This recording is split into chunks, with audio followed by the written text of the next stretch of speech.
Okay.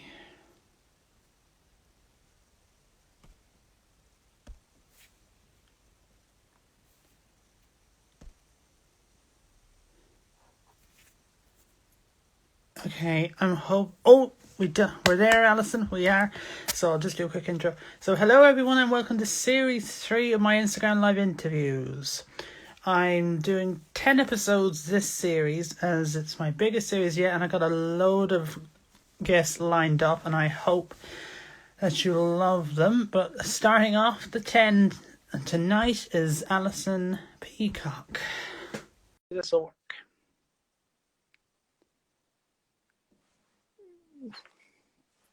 I'm hoping.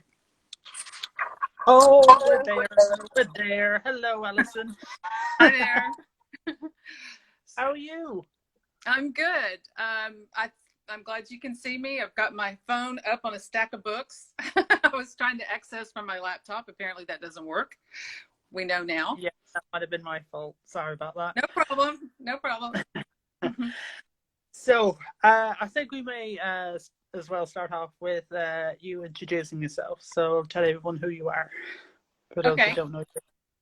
My name is Allison Peacock. I'm a professional genetic genealogist in Austin, Texas. I'm also the founder of Family Scribe and a lifelong genealogy nut. I've been doing this for about 30 years. I'm a mom of 4 grown children, so I have more time to do this now. And it's my passion. Genealogy is my passion. You can see my ancestors back here right behind me. That's my Yeah, ancestor wall. Yeah. lovely. And obviously, you've been doing it a long time. What sparked that interest at first? I think having kids probably for me, I didn't think too much about it until after I had children. And then I started thinking about what I was passing on to them and, what I would want to give to them, what their heritage was. So yeah, my oldest daughter is 34. And so I would say, sometime when she was a toddler, I started getting interested in it. Probably one of the other things that drove me that direction, well, I've always been interested in history. Like I think I was born interested in all this. And I was the kind of girl that as a little kid, I would get off the school bus and run into the house and get out the encyclopedias and try to learn everything I could about everything we talked about at school that day. Like I wanted to know more, you know? And so, but growing up, my dad's side of the family, my Peacock line, was one that had an association. There was an association in America called the Peacock Association of the Southwest. And every 5 or 10 years, they would put out this book of all the Peacock descendants and who had kids and what they were doing. And it always had a lot of history on the Peacock family in America. And so I grew up with that and knew that, but I knew nothing about my mom's family. And also my mom's parents both died when I was like in first or second grade, a year apart. I was only like 7 or 8. And so I was so close to them, but they were gone. And so when I got older and wanted to pass on things about them to my kids, I dove in, just started trying to find everything I could. Yeah. Now, obviously, you mentioned at the start you are the founder of Family Scribe. Mm-hmm. I've been following along with this for a while, and it's an interesting idea. So, could you tell us a bit more about what Family Scribe is? Yeah, well, Family Scribe at this point is still a dream. I've been working on it for about a year. I've been through 5 engineers since I went to Roots Tech last year. So I debuted a mock-up of what we were going to create at Roots Tech last year, right before the pandemic hit. And during the pandemic, like I said, I've been through 4 or 5 engineers, and GEDCOM engineers are really hard to find. I live in Austin, which is kind of the tech, we call it the tech of the hill country, the Silicon Valley, of Texas. And you can't throw a stick and not hit a software engineer. But nobody understands GEDCOM. And so I've had an incredibly hard time finding people that could finish. We've got it like half built, and I've just not been able to find anybody that can finish it. But essentially, the problem I want to solve, however we end up doing it one day, is I want people that are the family historians in the family or the genealogists in the family to have simple, easy tools to share what they find with their family members on websites, on social media, in a way that's publicly accessible rather than something that's behind a paywall. We all use Ancestry where we build our family trees, but my kids have never logged on to Ancestry to look at that. They're just not going to do it. But if I could build a website that has the pedigree and the pages for the ancestors and things like that, that's our goal. And so I spend about a third of my time on that, and the other 2/3 is I spend on Family History Detectives, my genealogical practice where I do genetic genealogy for people. And surprisingly, that kept me pretty busy last year. So as the engineers were failing, I was like so busy with my other business that I didn't have time to get upset about it. So anyway, that's the thing. I've got 2 businesses basically. So. Well, I can tell you're clearly very busy with what you have, and it's great you found time to come on tonight. So, is obviously, like you said, you've been researching for 30 years. Obviously, you would have used quite a number of resources. Is there one that you found more helpful? Obviously, I hate to say this, I've tried them all, but the one I use every day is ancestry.com. I mean, it's hard to pass their user interface. It's super simple. It's super easy. And everything's all in one place. And of course, I go to Family Search to find the odd things I can't find them on Ancestry, or I send people into a Polish village if I need to go pull up records somewhere. But day in, day out, Ancestry does a really good job of providing most of what I need.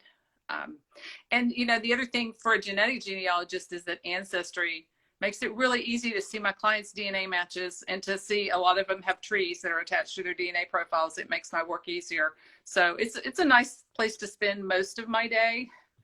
And then of course I use all the other DNA sites. And again, weird remote places, I go send people in to go look up things in churches, So, but Ancestry's done most of the work for us, so. And obviously, like I've said many times, with technology changing, so the way that we research, so like it's, in a way, it's kind of reducing. Kind of people have raised the concern that it's reducing the amount of, like obviously there'll always be needs for archives. They're never going to go away, but there'll be an awful lot less people going to them. If so, like something that they had specifically that was unique to them is now on Ancestry or some other like MyHeritage or something. Like if it's on like a subscription site, like it'll kind of reduce the amount of people that's actually going there. Yeah. And, I think that is one of those things that's probably going to change forever because of the pandemic. Because people are working more remotely than ever because of the pandemic. And, we may never go back to going to libraries and pulling out newspapers. I think people realize that they can make more money by digitizing it and sharing it with the whole world than hoping that we'll show up and pay $20 to make a copy of it, So I don't know. I still like going to the libraries and pulling books and finding treasure. There's nothing like the Family History Library in Salt Lake. But I don't know. I kind of think the pandemic is going to change that. So put the nail in the coffin, so to speak. Yeah, she is a very common genealogical term there. So obviously you have quite a lot of experience researching, but is there something that you've learned since you started and you wish that you knew when you had started? No, not necessarily, but the closest answer I can give you to that is that I wish they had DNA 20 years ago, or, it's, DNA has made it a game changer. Because, as family historians, so often we have to depend on what we've been told by the elders in our family. And sometimes what they were told was not necessarily the truth, or it was the truth the best they knew it. But it's like the game of telephone, things get passed down over time, and it's different by the time I hear it than what it really was 100 years ago. And so DNA is just kind of that equalizer that gives everybody access to the same information about what really, went on in their family. And I kind of wish it was there 20 years ago, but it's here now, and we have it, and I love it. I use it every day. I've been able to, help people locate lost family members by using it. And so Yeah, it's an amazing tool. I wish we'd had it for a long time. Yeah, and I can guarantee you there are plenty of people that probably share the same opinion with you on that sense. Mhm. It is kind of interesting. So, like, how much DNA has kind of changed genealogy in the Mhm. sense that it's, added that extra layer of evidence or something that you might need to break through a brick wall that you can't necessarily get with paper Mhm. trail. And DNA, Right. like, you can't change your DNA. It's the way it is. So, Right. and well, not that I know that you can't change your DNA, but kind of it does help in the sense that obviously it adds another layer, so it helps in that sense, and you have and it's kind of easier to kind of probably establish more cousins, I think. Mhm. Yeah, well, and also to fill in gaps about things that happened and that kind of fell through the cracks, you know. Um, Hmm, yeah, yeah, it helps you put together the full picture of where we came from. absolutely. So like I said, you've been doing it quite a while, so doing genealogy quite well. So is there like a certain aspect of it that you like more? So like let's say looking at old photos, what am I thinking of? Looking at old photos, reading newspapers, looking at records, that kind of thing. You know, it's hard to say what my favorite part is. I like all of them at different times, and newspaper stories I think are amazing. For me, they're kind of like it's like discovering a treasure because we can look at dates and facts of when somebody was born and when they married, but when you see how they were described at that time in the newspaper, if you find a story about them, I guess I would say newspaper stories are one of my favorites. Again, DNA though, is one of my favorites because I like solving mysteries and doing puzzles, and so I like to fit together things and figure out how families triangulate. Um, but probably newspaper stories and photos. Oh my gosh, photos. I love photos because, I was a professional photographer for years and I love images. I recently got a picture of my third great grandmother that I didn't even know existed. And, a woman that was born in 1831. And I recently because I connected with a third cousin by ancestry DNA matches. Sure enough, in a book packed away in her attic, she had a picture of my third great grandmother. I was astounded. I mean, I didn't even know that anybody had ever taken a picture of her. So, so yeah, pictures are great. Yeah, that that would be amazing because for me, one of my I have photos of three or four pairs of great grandparents. One of them I can't like one pair that there seems to be absolutely nothing for. Mm-hmm. So I'm just hoping that a photo will turn up one day. But Yeah. So, you well, know, some cousin of yours has one in their attic somewhere. I'm telling you. you just gotta find. oh, You they just gotta probably find all do. those But cousins. You know. yeah, I suppose the DNA test is probably what I need. But Exactly. I'm telling you. I mean, this woman that found me with this picture of my third great grandmother, I would have never found her because she was like a third cousin twice removed or something. I mean, I never would have known her in real life, but because we connected right, with DNA and we looked at our trees and we traced back to that same woman, and I was like, oh my God. So yeah, DNA I have to tell you, I have probably found more photos because of DNA than I have the traditional way of just asking people for them. hmm. Yeah. Yeah. Need to try that. So, Yeah. uh, question came in, and this is I'm bringing it in now. I'd usually ask it at the end, but seeing as this is relating to what we're talking about, can you tell us about some interesting newspaper stories you found for someone? Oh, wow. Lots of them. I mean, well, so in my own family, I found a newspaper story that mentioned the fact that my great grandfather and his father's lumber mill had made the floors for the White House, where the president of the United States lives. And seeing that mentioned made me go dig into the archives and find it. And sure enough, we did. I was able to find pictures of the floors when they were being put in. And they're in the National Archives in Washington, D.C. I never would have known to go looking for them if I hadn't seen this little mention in a story in the newspaper. So that was interesting, but it was more what it led to that was interesting. Finding photos because of the story was cool. Now, for like other people that are not in my family, for clients, I have one client that I discovered when I was researching her father's side of the family that her father's grandmother or great grandmother, I think it was back like in around 1908 in Oklahoma, at that time, divorced her husband so that she could do things in her own name, financially, to build wealth. And so, because back then, if a woman was married, the money all became so they got divorced, even though they kind of stayed together, so called. And she went and completed the largest real estate transaction in the Oklahoma Territory by a woman ever, and it was by a woman. And she would never have been able to do it if she hadn't divorced her husband on paper. I thought that was really interesting, finding stories about that in the newspaper and being able to tell her descendant about it, that she had no idea this great great grandmother of hers was into real estate, in a big way.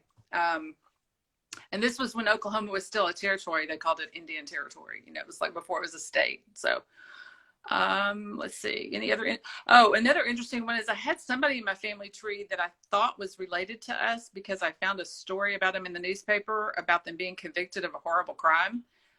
But gladly, thankfully, I was able to research him deeper and found out he was not related to us. He just had the same name as somebody that was in my family. So that was interesting. You probably breathed a sigh of relief, even though you were a genealogist. Yeah. I mean, I could go on. There's been lots of cool ones, lots of really cool ones. Yeah.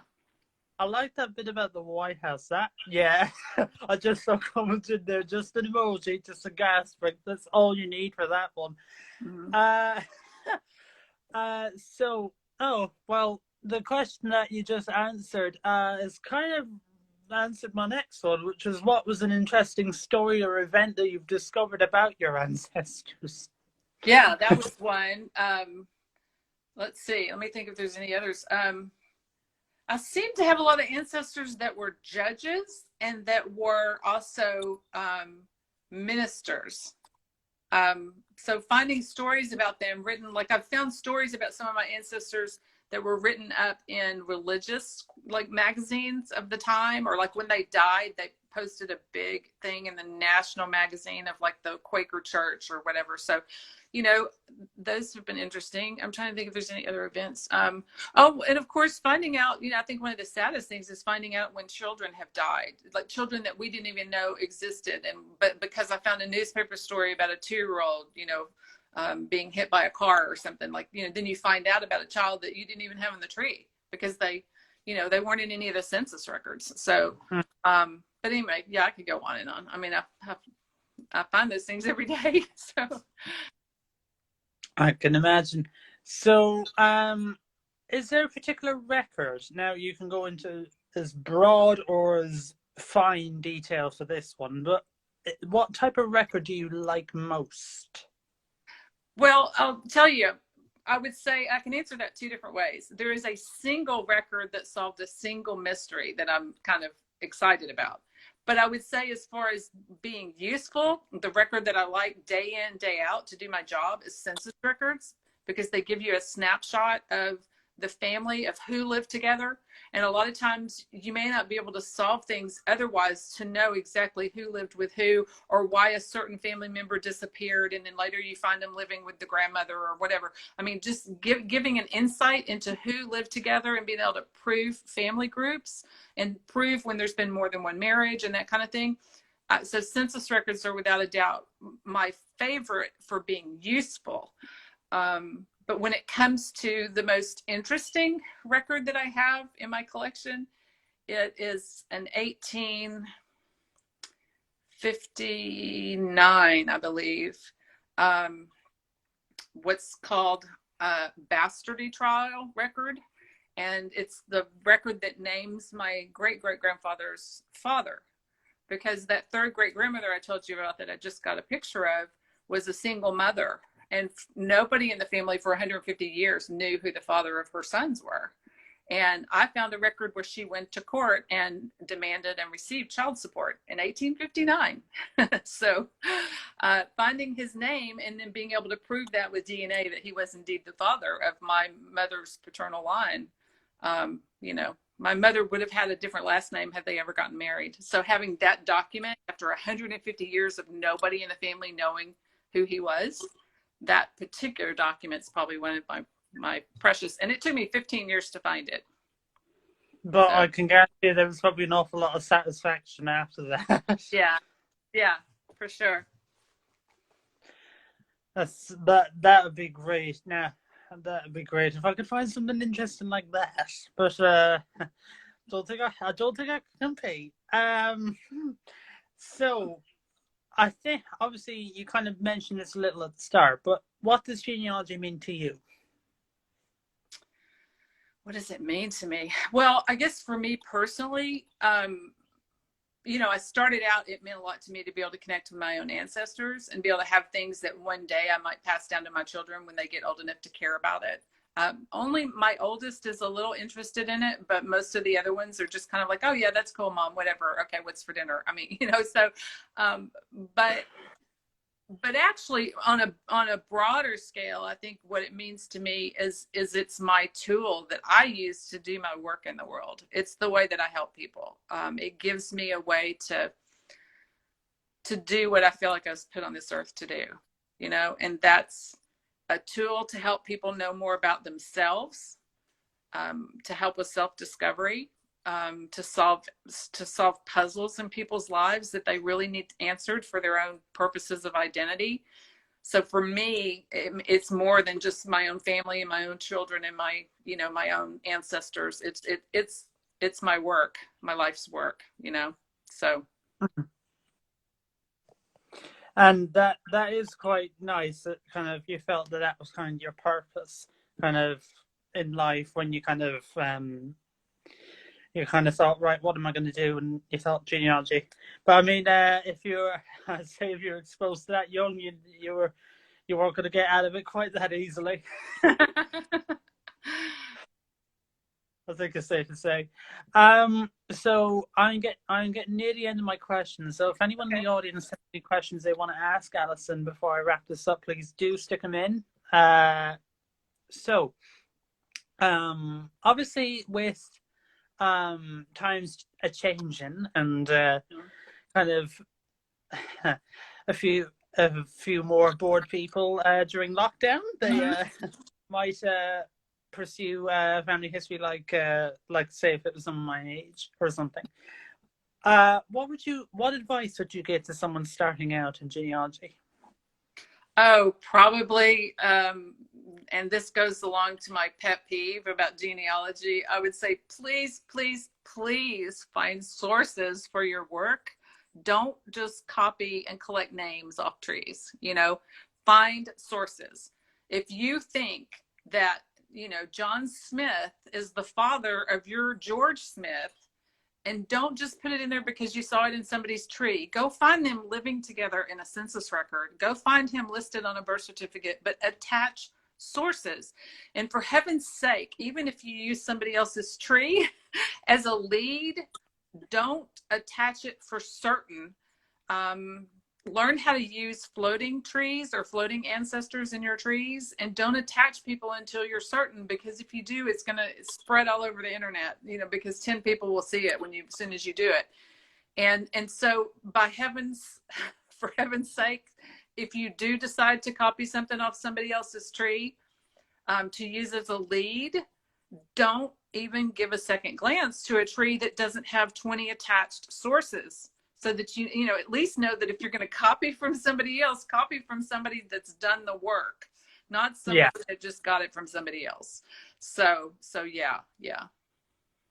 Yeah, and I do relate to you on that because I'd done a blog post on this, and my maternal great grandfather had a sister named Mary Whelan, who was just born in Dungarvan and in County Waterford, and it's she had the most common name in the area, because in Waterford, Whelan is one of the most common names you can find. Mm-hmm. And no one, because I have confirmed this from family members, she lived, she was born, she lived and died in Dungarvan. Mm-hmm. So she never moved anywhere. Had two, she had two children, a boy and a girl, and I don't know who the father is. She's never told anyone. Yep. There's that And DNA. Do that DNA test. I'm telling you. Okay. oh, I know. Uh, but there is. So I was trying to see if I could find anything else. So when I had a subscription to Ancestry, I went looking on this tree at the hints on her. I could tell straight away the ones that weren't her. Mm-hmm. And I saw. So Mary was one of 5 children. And out of the 5, she was the one that showed up most in trees. But Okay. only a handful of them. There were probably about 14 or 15 matches to the one that I had in my tree to others. And I say all except 4 or 5 were wrong. They just picked. Yeah, that's not surprising. Yeah, one had copied from another, because one had butchered it a little and had said, right, this person, Mary Whelan, born to Patrick, and supposedly ended up moving to the United States. No documentation to show that she moved. Mary Whelan in America married some bloke, and no idea. And I think I did find that marriage certificate between the two of them, and I think the father was Michael or something. It wasn't the father that I had. And one of the trees I noticed had a photo of this supposed Mary. So I got in contact with this tree owner, and they got back to me within a few days. And I just said, could you send me a photo? I can't really see the one that you have there. Could you send it to me? And the person sent it to me, and I held the two of them up next to each other. No resemblance. It wasn't her. Yeah. So I then had to break it to the tree owner, kind of saying, sorry, but they aren't the right people. And the worst part was this person had stuck this Mary and siblings and father and mother, I think, in this one, just copied into the tree. I know. Without even proving it. Well, that's what most people do. It's what most people do, Daniel, you know? Yeah. And I didn't really have the heart to tell the other 10. I know. Let's just hope they kind of revise it and go like, oh, that's actually not right. It gets exhausting, doesn't it? Being the genealogy police and finding everybody's errors and telling them about them. I know it's exhausting. Yeah, because you kind of think, I don't annoy you, and so I might tell you one day, but not today. Because one thing I noticed is I can only get so far back, because the same Mary Whelan had too much work. You're not wrong there. That's my firstborn right there talking to you. Oh, right. Yeah, that's my daughter. Fair enough. She's right. It is too much work trying to police everybody else. Just do your own work, attach your sources, learn how to be out on top. Do you know how to do floating ancestors or floating trees? One of the things I have to learn. Well, I'm going to tell you really quick, because a lot of people might need to know this. Like, say you think that Mary Smith's father is George Smith, but you're not sure, okay? But to know whether or not he is, you really need to research George, okay? So what you do is you go ahead and add the person to your tree, okay? But go up to edit relationships, and this, of course, is in Ancestry. I'm sure you can do it on Family Tree Maker or whatever software it is. But go to the person and then edit the relationships, and then remove him as her father, okay? So that he's in the tree, but he's not attached as her father anymore. Wow. Now you're free to research George Smith all day long. research him, follow him, find him in the census records, find him in birth certificates, find him in death certificates, and he's in your tree. Okay. But he's not attached somewhere that he shouldn't be. And then you can later, when you later decide that he really is Mary Smith's father, then you just go up and add it, her page, and add him as her father. He's already in the tree. So if you start typing his name, he's going to pop up and you say, this is the father. So that's why and you can add any kind of person to your tree that you want to research and then delete all their relationships. So they're just floating in the tree. And that's what I call a floating ancestor or a floating tree. Yeah. I never thought of doing it that way. I will actually do that now that you told me that. That's actually quite smart. I never thought I do one place study, and Tania, you're not wrong there, Tania. Yeah, hey Tania. Oh, I love seeing Tania. I miss her so much. We used to talk so much. Yeah, she's my big Family Scribe fan. She's one of my contributors. Yeah, she's a Family Scribe contributor. I'm glad to see you here, Tania. And you know what? I got to tell you, because I've had people hire me to do genealogy, and they've given me like the tree they started, and they'll have, somebody like that with a semi-common name, and they'll be trying to pin them down, and they'll have 4 John Smiths all mixed up together with different wives living in different cities. And I'm like, create, a floating person for every one of them. Don't put them all together, because then nobody can keep straight who you're really researching. You can only research one living person at a time. So, put all 4 of them in there. Put the John Smith that lived in a certain place in South Carolina, the John Smith that moved to Alabama, the John Smith that immigrated to Ireland, whatever. And then if they all end up being the same person, merge them together. But don't try to research them from one profile page. That's where the floating thing comes in so handy. Yeah. Right.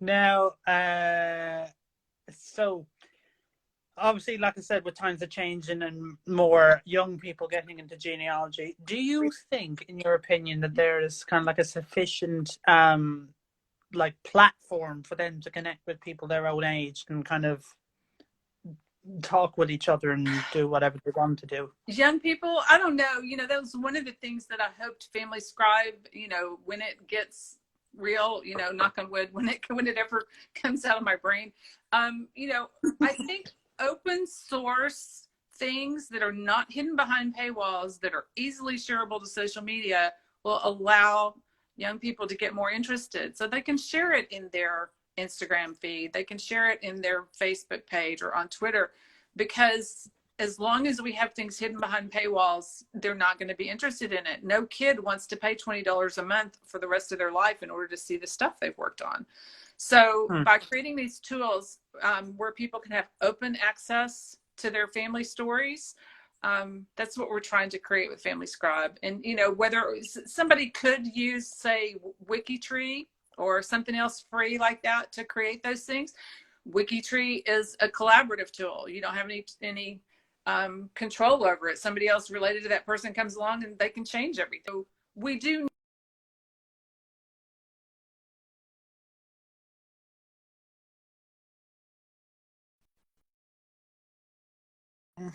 No. There you are. Yeah, my internet's weak. So you were talking about WikiTree when you broke up on me. Yeah, so what I said about WikiTree was that it's the type of thing I'm talking about because it's free and it's open source. But the thing about WikiTree is it's one tree for the whole world. And so you can't control the page you create about your ancestors. Anybody that's related to that person can come along and change it. So creating more open source tools like that anybody can access, which is what Family Scribe will be someday. I think those are the things that will increase engagement with young people. Things that can easily be shared in their social media feeds. Yeah. Yeah. And that is probably the way to go, because obviously one of the Hidden Branch team, Emmy, she started at 12 and obviously is in her early 20s now, but she kind of realized how costly genealogy can be, in the sense that, you pay £20 for that, or 15 for that, and another 15 for that, and then you kind of realize, oh, I've spent 50 quid on this, Yeah. and this, and will it help me? It mightn't, but I don't know. But I know she is going to try and share stuff that will hopefully, uh, so like little tips and tricks and things that you can use to hopefully try and go as free as you can with your family history research. So hopefully that will be coming out and at some point as well. Mm-hmm. So I actually saw a question up here. What is it like to share really strange or sad family tree findings with your clients, like crime and tragedy and lies and enslavement? Human history is crazy. Oh, absolutely. And I have to do it every day. I mean, I can. So, you want to hear a story about that? What was the question specifically? What did they say about tragedy? So it said, what is it like to share really strange What or is it? sad family tree Yeah. findings? What is it like? I guess honestly, that's probably a big part of why I do what I do. Because I've worked really closely and intimately with people my entire business career. I've had people hire me that trusted me to get their projects done. I think being able to talk to people and build trust has been something I've done my whole life. I think also raising kids kind of prepared me for that. But being able to have difficult conversations is just something I kind of have the skills and experience to do. And I actually worked as a wellness coach the last 3 or 4 years before I retired from business and went full time into genealogy. And so I have some experience, and that's helped me a lot. I think you have to be the kind of person, if you're going to do this work, that can have those difficult conversations and know how to have them in a way that is neutral, I guess, is one of the things. Is you need to cultivate empathy. Being an extremely empathetic person has helped, but also learning to be neutral about emotional content. You don't call somebody and go, "Oh my God, you won't believe what your grandmother did to your grandfather." I mean, you have to pass the information along in a neutral way that that still gives it dignity, because these are things that happened before we were born. But I find myself having to do that quite often, and I can give you a perfect example of that. So I had a client that hired me about a year ago, and she thought about it for several months. She kept calling me and talking to me about it, kept thinking about it, finally decided, I don't know how to do this on my own. I want you to do it. And it's because she'd been told that her grandmother, that she never knew, who divorced her grandfather and left the kids with the husband and went off and created a new life, but that woman was full-blooded Alabama Coshada Native American. And so she thought she was like a quarter Native American. And she wanted to know more for sure if that was the tribe, exactly what tribe it was and all that. So we did DNA. I started building her tree. I immediately, even before her DNA came back, I was able to trace her grandmother and saw who her grandmother was and what trees she was associated with. And I was able to trace her grandmother back to the 1700s, with no indication of any kind of Native American affiliation, on the census, and seeing pictures. I had pictures of like 4 generations of her family, and they were all as white as could be. Okay. So I had my doubts. But then when her DNA came back, what I found out was that her mother was not actually the daughter of the father that had raised her. And I had to tell her this. And so what I discovered is that her mother had an affair with a Mexican man who was very dark skinned, obviously. And her mother was a little bit tanner than the other daughters that this couple had before the mother ran off. And so the grandmother ran off. So I had to tell her, one, that her mother was not who she thought she was, and that we discovered in talking, putting the pieces together, she ended up looping in her step grandmother who had raised her, and looping in other people in the family, comparing notes. And what we realized is that these stories had been told over and over when the grandmother would come do these little short visitations with the ex-husband and the kids. And they would sit around talking to the new stepmother and drill it into the family that they were Alabama Coshada Indians. They always had been, 100%. And that's why the little girl was tan, because they didn't want her to know that the man raising her was not even her father, because he might, give him up or something. So this lie had been created to hide an affair. And so I had to tell her that. But you know what? She was so glad to know it because she said it explained so many things in the family. The stepmother said it explained things. I mean, everybody was all like, oh my gosh, thank you for figuring this out. And they never would have if she hadn't come trying to find out about her Native American heritage. So, Hmm. so yeah, I have to do that all the time, and I just had a phone call with an adoptee that I had found biological parents for about 6 months ago. And when I found them, I also knew that the biological father had two other children from a first marriage that went to live with the wife and then changed their last name and were adopted by their stepfather. None of the rest of the family that were born later ever knew they existed. And the records are right there. They're born in California in the 70s. How could I not put them in the family tree? And so we had to have that conversation. So, I mean, it happens all the time. And it's just something I feel like if you do it with dignity and you do it with respect and, like I said, emotional neutrality and empathy, these are just things that happened before we were born. Hmm. Yeah. And just kind of springing off of that, does it kind of have an emotional? Does it kind of hit you in a way? Kind of all this that Me, you have to. me personally, Yeah. Um, no, not necessarily, because to me, it's just information. To me, it's just part of the puzzle that I'm building. Like when I start building a tree for somebody, I have no idea what I'm going to find. I don't know what stories the ancestors going to tell me. I have no idea. I mean, I'm starting from scratch usually when I build a family tree. So for me, it's about peeling the layers of the onion and just seeing what this string of ancestors tells me. What stories are they telling me? So I don't really have judgment about it. I don't have judgment about why, because honestly, one of the things that this work also does is it teaches you to understand human nature.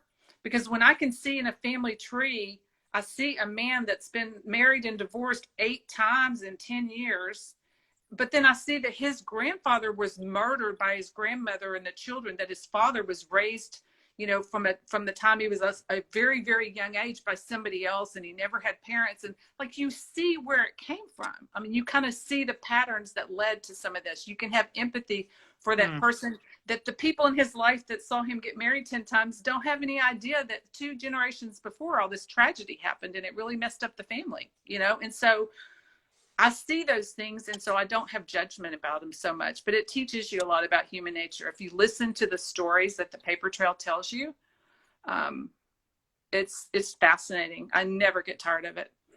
Hmm. And with that, I will think I shall wrap up. So thank you so much, Allison, for coming on.